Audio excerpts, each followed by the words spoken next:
Hey everybody, Monkey King here, bringing you a new comic book review. So, today we're going to be looking at Sonic Select Volume 5. This time we're featuring Sonic Kids. Oh boy. Now, in Sonic Select Volume 5, it's mostly about the kids. There are other stories as well, which kind of help balance everything out. But is it as good as Volume 2? Well, in the first story, we have our heroes being babysat by the, well, fairly young Rose, or Rosie. I can't remember her last name, but anyway. In this story, is mostly about Tails, and he's a little sad because it seems like everyone has a special ability. Sally being a princess, Sonic being super fast, Rotor being super intelligent and great with technology, and Antoine being, well, French. So, trying to cheer him up, Sonic runs around our little friend, and surprisingly, he's able to fly. He picks up enough momentum to soar into the air, and everyone's so surprised and shocked. Unfortunately, Tails doesn't know how to get back down, or stop himself for that matter. So when they go to find him, they find him that he's fallen into this hole. And in this hole is a cave, which will play a major part later on. And that's kind of the first story, just Tails finding out how to fly. The next story is also about Tails, but told by Sonic. So, it's Tails' birthday, and people are giving him gifts, like Antoine's giving him a medal for learning how to fly.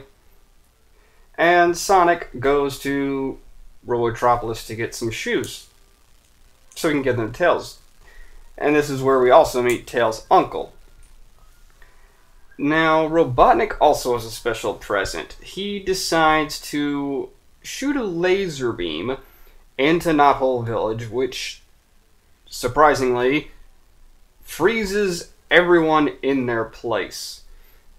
And with this being done, he sends his SWAT bunts and his nephew Snively to go and retrieve all of the residents so he can roboticize them. So Sonic comes up with a little plan to, pretend to be frozen. And, like an idiot that Snively is, he takes Sonic. Well, technically he's not really an idiot, he just thinks that he's frozen. Anyway, so just as Robotnik is praising himself for doing such a great job and about to permanently roboticize Sonic, Sonic's like, psych, gotcha, ha, and goes about messing with some buttons and shoots the laser beam again, freeing everyone. And then Sonic makes his way back home, beats up some SWAT bots, and delivers the birthday present to the birthday boy. Aww, now he has shoes just like Sonic. And Sonic put the kids to sleep. I don't blame them. It was kind of boring. I included this picture because mostly I liked it. It showed that Robotnik used to be a good guy, even though in the picture he looks rather evil. But it shows that he once actually tried to help and then later on became a dick. In the next chapter we have our heroes playing in the snow, having a good old-fashioned snowball fight. And one of the snowballs hits the babysitter Rosie, and she gets on to them about it. So Sally being Sally, she starts her tears, and Rosie just lets her know, how about you kids just go out and play on the frozen pond, and while you guys are out there playing about, I'll make you some snacks. So they do that. Play some hockey, and Sonic being Sonic, with his supersonic speed, accidentally melts the ice. So while the gang is waiting for the ice to refreeze, Rotor complains that, well, he's a little thirsty, so Sonic decides to go get him a drink from the well. Unfortunately, the bucket is frozen, and he needs Rotor's help to get the bucket out from the well. And lo and behold, what is inside the bucket? Why, a ring, of course! So the gang, what do they decide to do? They decide to get the ring out, they need to sing about whipping it out. I'm being sarcastic, of course, but because of the ring, it actually sends them to 3 separate special zones. And Sally gets sent to the special zone where she's on a roller coaster, and that roller coaster ends up crashing into her father's emerald face. That's kind of creepy, I'm not gonna lie. Tails and the gang, they get sent to these picturesque warp zones where they actually meet the ancient walkers. And Sonic's is the most interesting to me, is because this is the actually first time he meets Dr. Robotnik as a kid, and he recognizes him as an old warlord. Now, why I find this interesting is he's trying to destroy and take over this warp zone, and Sonic, this is the first time he actually beats him, so this is why Robotnik hates Sonic. And after all that, they're able to get out of the warp zones, and they decide that this ring may be a little too much trouble for them, so they toss it back in the well and head back on to Rosie, where she has them some delicious pecan rings. So in the next chapter, Sally and her father are off to Angel Island to meet with Knuckles' father on some businessy type stuff, you know, royal guardian, whatnot. And Knuckles is off hiding in the bushes whenever they get off their little plane, and meets Sally. And of course, being typical children, they try to, they have a fight about, oh, I'm a princess, so I'm much better. Which with Knuckles replies saying, I'm a guardian, I'm so much better than being a princess. And Sally teases him by pushing him, and Knuckles takes this as a fight. So he pushes her back even harder. And Sally decides to kick him. And this is how Knuckles remembers that it's Sally in Mecha Madness, by the way. And after kicking, he tries to hit her by gliding into her and knocks her over a tree. And the two start freaking out and Knuckles is like, oh my god, my dad's gonna kill me. And she's like, oh, I'm so sorry, it's my fault. And this is the one part that bugs me the most, is Sally says that they'll keep their friendship a secret. Your kids, your parents know that. So if you make a mistake, just own up to it. I'm sorry, this is the one thing that bugs me the most about this entire issue is this is not a reason to hide your friendship. Just own up to it. Your parents will understand. You're kids. You make mistakes. You do stupid things. That's the definition of being a kid. Anyway, the next chapter, however, really does kind of make up for that little mishap in the last one. So in this one, we get to see Tails' parents, and of course, Tails' mother is pregnant with him. And Tails' dad begins to tell her that he believes that Dr. Julian might just be evil, because some of the residents of Knothole Village are disappearing. So then he tells Sonic, just as he's about to go out and confront Dr. Robotnik, to take care of his wife. And this is the first time that Robotnik actually uses his roboticizer. And by the way, Snively with hair. That's kind of scary. So, Mr. Prower confronts Ivan Robotnik and Snively, calling them traitors, and he gets captured. And I won't ruin what happens next. So, Tails is fixing to be born, and Sonic's freaking out, so Sally just simply tells him, we gotta take him to Dr. Quack. So Sonic puts her in a wagon and runs to the doctor, where we have little Tails being born. Aww. And the king holds Tails and says, he's a special, remarkable boy, and today's a special day for him, and blah, blah, blah, blah. But even Robotnik and Snively come by with his dad, and he simply rejects the fact that he doesn't even want to see his son.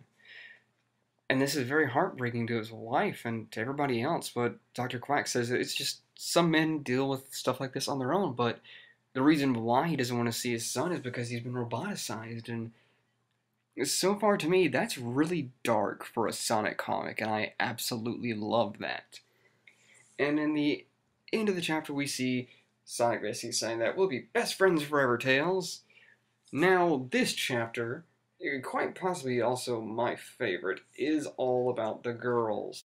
In the first chapter, we have Sally entering these mystic waters where essentially she kind of gets replayed her life up until now, and even into the future, where she meets her future self, and her future self tells her that she has a lot of tough decisions ahead of her life, and she is going to have to make them.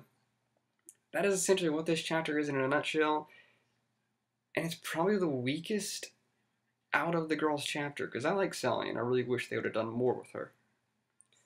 In the next chapter, we have Hershey doing her super spy business, and she's spying on Dr. Robotnik, trying to figure out where her old teammates are, while her husband causes quite possibly one of the best distractions I've ever seen.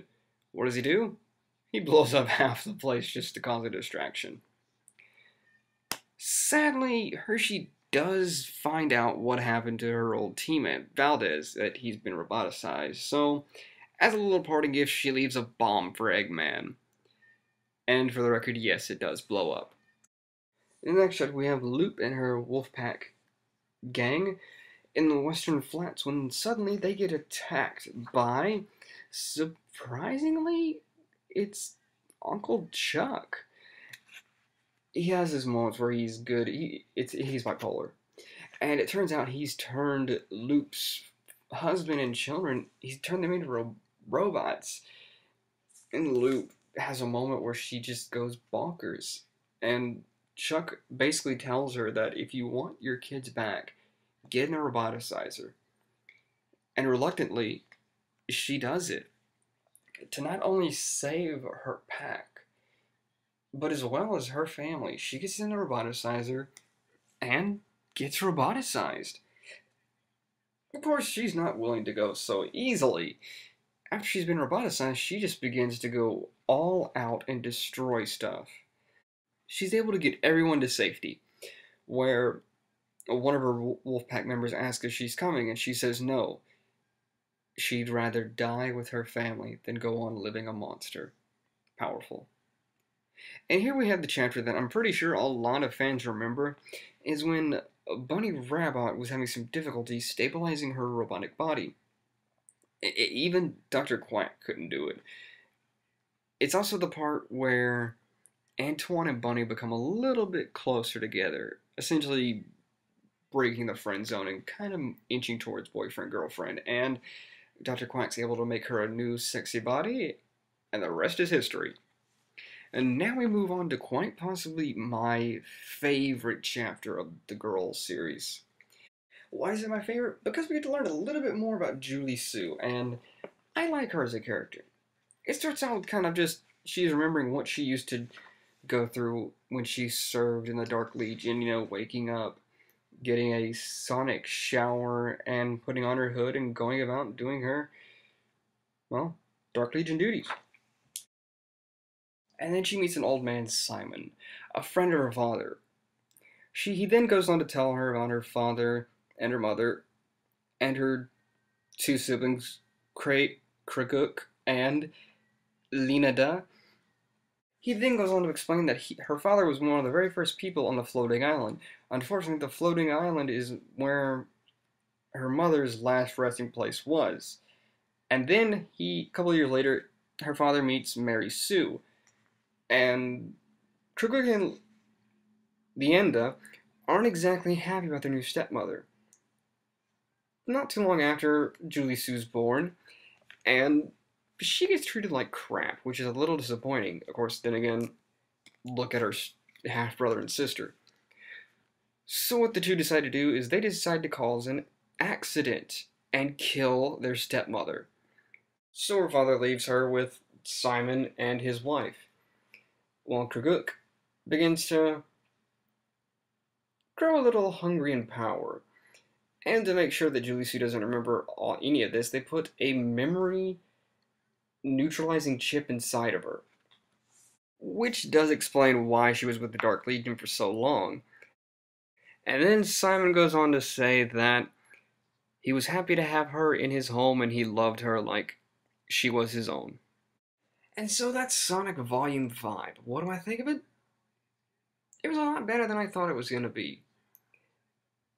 I really do like this comic, and I really think it does a little bit better than Volume 4.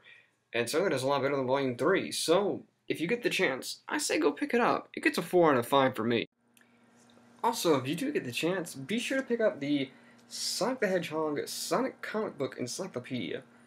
Just in case there's certain things that you want to find out yourself, because I have to admit, there's a lot of things that in the Sonic universe I don't know about, so this is actually quite helpful, and I don't know, there's just a lot of information in here that I didn't even think about, like, you know, with Eve and Adam, because I got a little late on what happened to, you know, Tommy Turtle, and just a lot of different things. Even the whole, you know, you get to learn about Knuckles' family and the Kidnapolis. Yeah, try saying that 3 times fast. As I said before, Sonic Selects Volume 5 gets a 4 out of 5 with me. And if you want a quicker review on this, or if you want a full review on this, just let me know. Well, that's it for me, guys. So, this is the Monkey King saying, review on.